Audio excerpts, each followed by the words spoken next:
അങ്ങനെ ഞാൻ പ്രത്യേകിച്ച് പറയുന്നില്ല, വന്ന് കാണട്ടെ ആൾക്കാർ. പിന്നെ ഹിറ്റാവില്ലെന്നൊക്കെ ആൾക്കാർ ഏറ്റെടുക്കുന്ന പോലെ ആയിരിക്കും ഇരിക്കുന്നത്. പുതിയ ആൾക്കാരാണെങ്കിലും നല്ല എക്സ്പീരിയൻസ് ആയിട്ടുള്ള ആൾക്കാരാണെന്ന് നമുക്ക് ഇത് പുതിയ ആളൊന്നും തോന്നുന്നില്ല.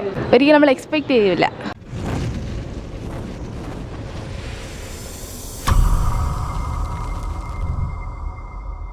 നല്ല ഡയറക്ഷനാണ്. കൊള്ളാം, കുഴപ്പമില്ല. കൊള്ളാം. അത് ഞാൻ കുഴപ്പമില്ല. നല്ല കൊള്ളാം. ഇൻവെസ്റ്റിഗേഷനാണ്, കുറച്ച് കുഴപ്പമില്ല. ത്രില്ലിംഗ് ആണ്. ഓക്കെ, കുഴപ്പമില്ല, കണ്ടോണ്ടിരിക്കും. കൊള്ളാം.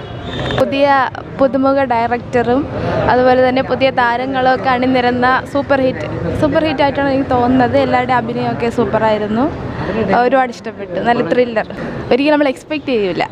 ഫിലിം കുഴപ്പമില്ല.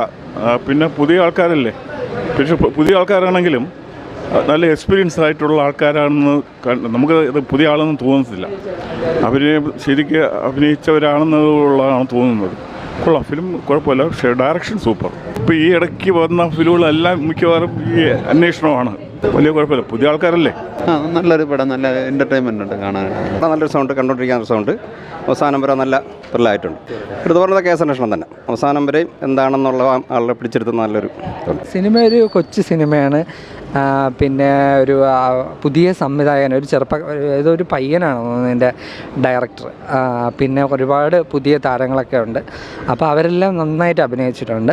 പിന്നെ എന്തോ പറയുക, ഒരു ഇൻവെസ്റ്റിഗേഷൻ ത്രില്ലറാണ് സിനിമ. അപ്പോൾ ആ ഇൻവെസ്റ്റിഗേഷൻ ക്രൈം ത്രില്ലർ എന്നൊക്കെ പറയാം. അപ്പോൾ അതിൽ അവസാന നിമിഷം വരെ ആ ഒരു സസ്പെൻസൊക്കെ കാത്തു സൂക്ഷിക്കുന്ന സിനിമയാണ്.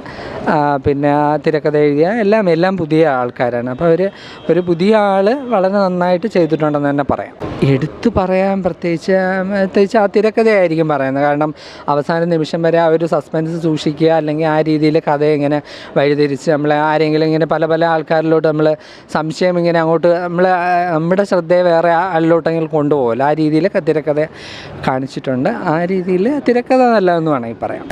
അത് അങ്ങനെ ഞാൻ പ്രത്യേകിച്ച് പറയുന്നില്ല, വന്ന് കാണട്ടെ ആൾക്കാർ.